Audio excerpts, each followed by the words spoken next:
بسم اللہ الرحمن الرحیم الحمد للہ رب العالمین والصلاة والسلام علی سید الانبیاء والمرسلین۔ سورۃ الفاتحہ کا ترجمہ آج ہم پڑھیں گے۔ اپنے سبق میں ہم نے سورۃ الفاتحہ کی فضیلت، سورۃ الفاتحہ کے نام، سورۃ الفاتحہ کا تعارف اور سورۃ الفاتحہ کا ترجمہ بھی پڑھا تھا۔ تو آج ترجمے کی ریویژن کر لیتے ہیں۔ تو سب سے پہلی بات یہ یاد رکھیے کہ جب بھی آپ قرآن مجید کی تلاوت کا آغاز کریں تو شروع میں آپ نے اعوذ باللہ من الشیطان الرجیم پڑھنا ہے۔ اس کا حکم اللہ تعالیٰ نے قرآن مجید میں دیا ہے۔ سورۃ النحل، سورۃ نمبر 16، آیت نمبر 98، ارشاد باری تعالیٰ ہے فَإِذَا قَرَأْتَ الْقُرْآنَ فَاسْتَعِذْ بِاللَّهِ مِنَ الشَّيْطَانِ الرَّجِيمِ کہ جب آپ قرآن کی قرأت کا ارادہ کریں، قرآن کی تلاوت کا ارادہ کریں تو شیطان مردود سے اللہ کی پناہ طلب کریں کہ اللہ تعالیٰ تو ہمیں محفوظ کر لے شیطان مردود کے شر سے۔ ہم تیری پناہ میں آتے ہیں، تجھ سے پناہ طلب کرتے ہیں۔ تو اعوذ باللہ من الشیطان الرجیم، اعوذ کا مطلب ہوتا ہے میں پناہ مانگتا ہوں، باللہ اللہ کی، میں اللہ سے پناہ کا طلبگار ہوں، اللہ کی پناہ میں آتا ہوں۔ تو لفظی مطلب ہوگا اعوذ، میں پناہ مانگتا ہوں، باللہ اللہ کی، من الشیطان الرجیم، شیطان الرجیم مردود، من کا مطلب ہوتا ہے سے، تو شیطان مردود سے، میں اللہ کی پناہ میں آتا ہوں شیطان مردود سے۔ تو یہ تعوذ کا ترجمہ ہے۔ اس کے بعد ہے بسم اللہ الرحمن الرحیم، با کا مطلب ہوتا ہے سے اور اسم کا مطلب ہوتا ہے نام، تو بسم کا مطلب ہوگا نام سے اور بسم اللہ کا مطلب ہوگا اللہ کے نام سے۔ الرحمن جو بہت مہربان ہے، اس میں مبالغے کا معنی پایا جاتا ہے کہ بہت زیادہ رحم کرنے والا۔ الرحیم کا مطلب ہوتا ہے مسلسل رحم کرنے والا، اس میں تسلسل کا معنی پایا جاتا ہے۔ تو مطلب یہ ہوگا کہ بہت زیادہ مہربان، نہایت رحم کرنے والا۔ الحمد للہ رب العالمین، الحمد، حمد کہتے ہیں تعریف کو، اور شکر کے لیے بھی یہ لفظ استعمال ہوتا ہے۔ الحمد، تمام تعریفات، للہ، اللہ کے لیے ہیں، اور رب العالمین، جو رب ہے تمام جہانوں کا۔ عالم کہتے ہیں جہان کو، اور اس کی جمع ہے عالمین، عالمون بھی آتا ہے اور عالمین بھی آتا ہے، اضافت ہے یہاں پر۔ تو جب اضافت کے ساتھ یہ مضاف الیہ بن رہا ہو تو پھر عالمین ہی پڑھیں گے۔ رب العالمین، رب ہے تمام جہانوں کا، تو تمام تعریفات اور شکر اللہ کے لیے ہے جو تمام جہانوں کا رب ہے۔ الرحمن الرحیم، اس کا ترجمہ ہم بسم اللہ میں پڑھ چکے ہیں۔ مالک یوم الدین، مالک کا مطلب ہوتا ہے مالک، اردو میں بھی ہم یہ لفظ استعمال کرتے ہیں۔ یوم کا مطلب ہوتا ہے دن، الدین کا مطلب ہوتا ہے جس دن بدلہ دیا جائے گا، بدلے کا دن۔ تو مطلب یہ ہے مالک یوم الدین، وہ مالک ہے قیامت کے دن کا۔ ایاک، ایاک کا مطلب ہے خاص تیری ہی، کا مطلب ہوتا ہے تیری، ایاک کا مطلب ہوتا ہے خاص، تو ایاک کا مطلب ہوگا خاص تیری ہی، نعبد، ہم عبادت کرتے ہیں، و ایاک، واو کا مطلب ہوتا ہے اور، ایاک خاص تجھ ہی سے، نستعین، ہم مدد طلب کرتے ہیں، عون کہتے ہیں مدد کو، اور نستعین کا مطلب ہوگا ہم۔ جب مضارع کے شروع میں نون آ جائے تو فعل مضارع کے شروع میں تو اس کا مطلب ہوتا ہے ہم، نستعین کا مطلب ہوگا ہم مدد طلب کرتے ہیں، اور باب استفعال میں طلب کا معنی پایا جاتا ہے، جس میں آپ دیکھیں نا نستعین سین کے ساتھ ہے، تو اس میں معنی کیا ہے طلب کا۔ تو ہم مدد طلب کرتے ہیں، یعنی ہم تیری ہی عبادت کرتے ہیں اور تجھ ہی سے مدد طلب کرتے ہیں۔ آیت نمبر 5، اہدنا الصراط المستقیم۔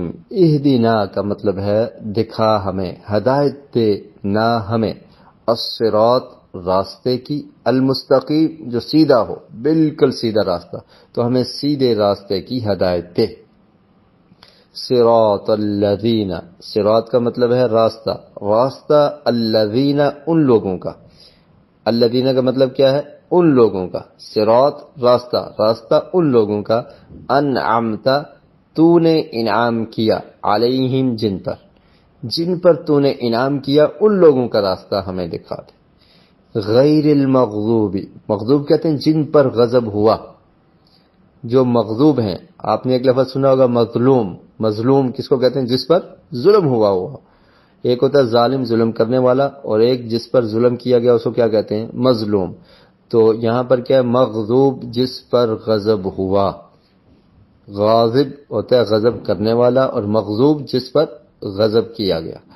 تو جن پر اللہ کا غضب ہے، جن سے اللہ ناراض ہیں، تو ان کا راستہ ہمیں نہیں چاہیے۔ غیر المغضوبی، نہ ایسے لوگوں کا جن پر غضب کیا گیا، علیہم جن پر غضب ہوا، ایسے لوگوں کا۔ غیر کا مطلب ہوتا ہے نہ، ایسے لوگوں کا نہیں۔ ولا الضالین، واو کا مطلب اور ہے، اور لا کا مطلب بھی نہیں ہوتا ہے، اور نہ ہی گمراہوں کا۔ تو ہمیں راستہ کون سا چاہیے؟ اللہ سے دعا کرتا ہے انسان، اللہ تعالی ہمیں صراط مستقیم سیدھا راستہ دکھا دے، اور ان لوگوں کا راستہ دکھا جن پر تو نے انعام کیا ہے، جن پر تیرا غضب ہوا یا جو صراط مستقیم سے گمراہ ہو گئے، ہمیں ان کا راستہ نہیں چاہیے، ان سے ہمیں بچائے رکھنا۔ سورۃ الفاتحہ کا ترجمہ اختصار کے ساتھ کیا گیا۔ اس سورت میں اللہ کی تعریف بیان ہوئی ہے، یہ اس کے موضوعات ہیں، جیسے الحمدللہ رب العالمین، کہ تمام حمد اللہ کے لیے ہے، اللہ رحمان ہے، رحیم ہے، مالک یوم الدین، قیامت کے دن کا مالک بھی وہی ہے، عبادت اور مدد بھی اسی کے لیے خاص ہے، یعنی عبادت صرف اسی کی کرنی ہے۔ اب رکوع کرنا بھی عبادت ہے، سجدہ کرنا بھی عبادت ہے، دعا مانگنا بھی عبادت ہے، طواف کرنا بھی عبادت ہے۔ دعا مانگنا عبادت ہے نا؟ اللہ کے رسول صلی اللہ علیہ وسلم نے ارشاد فرمایا الدعاء هو العبادہ، دعا ہی اصل عبادت ہے۔ تو مانگا کس سے جائے گا؟ صرف اللہ سے، کیونکہ ہم سورۃ الفاتحہ میں ہم نے کیا پڑھا؟ ایاک نعبد، کہ اللہ تعالیٰ ہم تیری ہی عبادت کرتے ہیں، وایاک نستعین، اور مدد بھی تم سے مانگیں گے۔ نماز میں آپ یہ وعدہ کر رہے ہیں، اور بعد میں اگر کسی اور سے مدد مانگنا شروع کر دیں، یا رسول اللہ مدد، یا علی مدد، تو اللہ کے علاوہ کسی سے بھی مدد مانگنا درست نہیں ہے۔ ایسی مدد جو اسباب کے علاوہ ہو۔ اسباب کے تحت تو انسان دوسرے انسان سے مدد لیتا رہتا ہے نا، کسی کو کوئی چیز ضرورت ہے وہ کسی اور سے لے لیتا ہے، کبھی قرض کی ضرورت ہے کسی سے مانگ لیتا ہے، تو یہ مراد نہیں ہے۔ ایسی مدد طلب کرنا کہ جو اسباب کے تحت نہ ہو، بغیر اسباب کے، جیسے کسی کو شفا مل جائے، سبب یہ ہے کہ آپ علاج کروائیں، لیکن شفا دینے والا کون ہے؟ اللہ تعالیٰ۔ اولاد دینے والا کون ہے؟ اللہ تعالیٰ۔ عزت دینے والا کون ہے؟ اللہ تعالیٰ۔ اور مصیبتوں سے بچانے والا کون ہے؟ اللہ تعالیٰ۔ رزق دینے والا کون ہے؟ اللہ رب العالمین۔ تو ایسی مدد صرف اللہ سے مانگنی ہے، کسی اور سے نہیں مانگنی۔